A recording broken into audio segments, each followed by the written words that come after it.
This is Hino's Sport, bringing you that heat and that fire. We're keeping the foot on the what? On the X.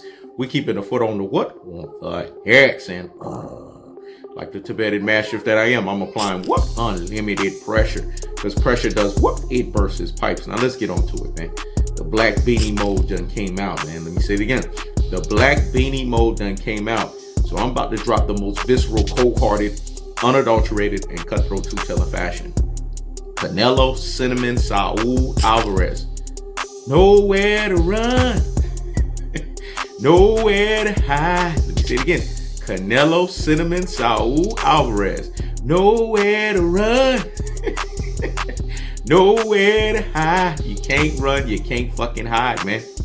I got to give a double salute out to the Dazn, man. Let me say it again. I got to give a double salute out to the Dazn and Oscar De La Hoya, dog. They won the lawsuit against Cinammon, Saul, Canelo Alvarez. They told the motherfucker, no more cherries. Let me say it again. No more cherries. So this motherfucker's actually going to have to fight heavyweight lifting opponents. No more yirin. Things that make you say, No more Triple G3. What boxing fan base asked for that bullshit? Even Cinammon Alvarez fanboys said no Triple G3, but then they're being Rudy Point Pump Breaks. They're being classic Dazn troglodytes. They're being ultra fanboys with the ultra fanboy rhetoric. I told you guys about Cinammon Alvarez fanboys. They got their face snuck up Cinammon Alvarez's ass so far up in there, they could tell you what his shit smell like. They could tell you what his ass smell like. They could tell you what his cinnamon goodies feel like. Woo, that was for the real G's, the super real G's, and the ultimate real G's out here in these boxing streets. These are the fight fans that are an issue with boxing. These are the supposed, let it keep it boxing, let it keep it boxing. And they don't even fucking keep it boxing, even though that's a one-trick pony archaic viewpoint, instead of boxing being economics, politics, and pugilism. It's a three-pronged monster. Remember, Hino's Sport was the standard bearer and the trendsetter of that. But the bottom line is this. Jermall Charlo's doing heavyweight lifting. Jermall Charlo just dispatched Sergey Derevyanchenko. The guy looked so lumped the fuck up, he almost had both his eyes shut.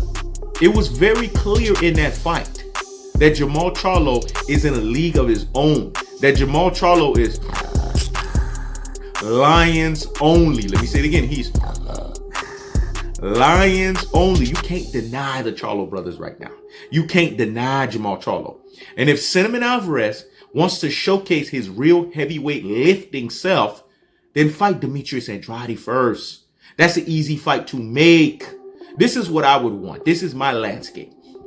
I would want Jermall Charlo to fight Triple G and get his dumb ass out of the way. Get his gimmick ass up out of there. And then Canelo Alvarez fights Demetrius Andrade.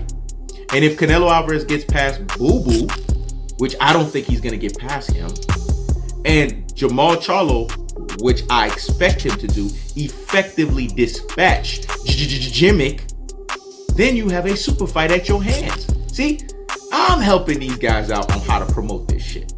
I should get a fucking a royalty check. I should get fucking a bonus for breaking this shit down. Now motherfuckers are like, damn, Hino's Sport. That's some Hino's Sport seer mode right there. That's some Sun Tzu, aka Art of War, 7 steps ahead of the game. That's 48 laws of power on that ass. That's some real shit right there, dog. That's some marketing for your ass. That's me having that business major. So I see things that the lamest motherfuckers can't see. Let me say it again. I see things that the lamest motherfucker can't see. That's how I would build it up. I would have Jermall Charlo's next opponent be Jimmick. And when Jermall Charlo embarrasses that motherfucker, now he has another name on top of Sergey Derevyanchenko. You know why that would make sense? Because guess what? He just beat the fuck out of Sergey Derevyanchenko, and Triple G basically got and won a robbery versus Sergey Derevyanchenko. So it makes sense from a matchmaking standpoint to match them next. So now there won't be no excuse about, oh, Jermall Charlo ain't fought nobody. Well, he fought Sergey Derevyanchenko. And if that's not enough, he fights Triple G. A commonality opponent with who? Cinammon Saul Alvarez. You see that Rudy Point Plump Brains? You see that classic Dazn troglodytes? You see that ultra fanboys with the ultra fanboy rhetoric? But the real G's, the super real G's, and the ultimate real G's out here in these boxing streets, they got it. And then you have Cinammon Alvarez fight Demetrius Andrade. You see what I'm saying? Now you cleaning out the middleweight division. And now we have a super fight of the ages, because now we have Charlo versus Alvarez. Who's not going to watch that fucking fight? Unless you're a Cinammon Alvarez fanboy that got, again, your face snuck up Canelo Alvarez's ass so far that you could tell me what his cinnamon poop smells like. Or you're one of these Cinammon Alvarez fanboys that say, oh, Canelo Alvarez, you know, he's just so great because he's handsome. I've had motherfuckers in past live streams say this shit. This is how bad Cinammon Alvarez fanboys are. If you're not going to respect what Jermall Charlo has brought to the table, and you're not going to respect the fact that Jermall Charlo has super arrived, then you're not a boxing fan. You can't call yourself a fight fan.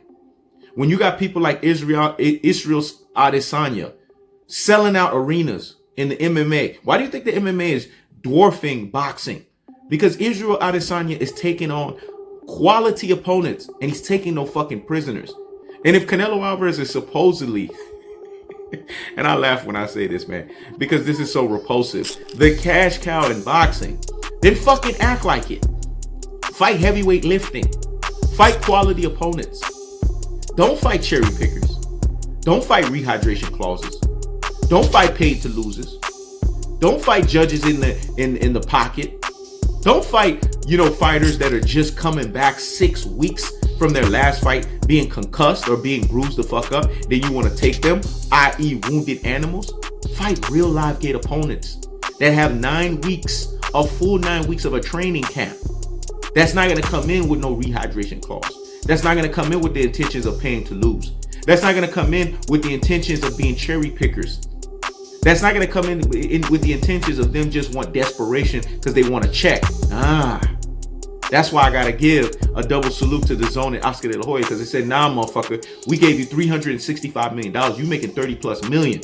It's time for the chickens to come to roost on that cinnamon ass. Let me say it again. It's time for the chickens to come to roost on that cinnamon ass. No more cherries, motherfuckers. It's time for you to do heavyweight lifting. And real fight fans, if that's what you are, and that's what you say you are, and you're not reverse bias, aka detractors, aka panders, then you will demand Charlo versus Alvarez. That's the cold-hearted. That's the unadulterated. That's the cutthroat truth-teller fashion. I keeps the foot on the what? On the X. I keeps the foot on the what? On the X. This is Hino's Sport. Check it out.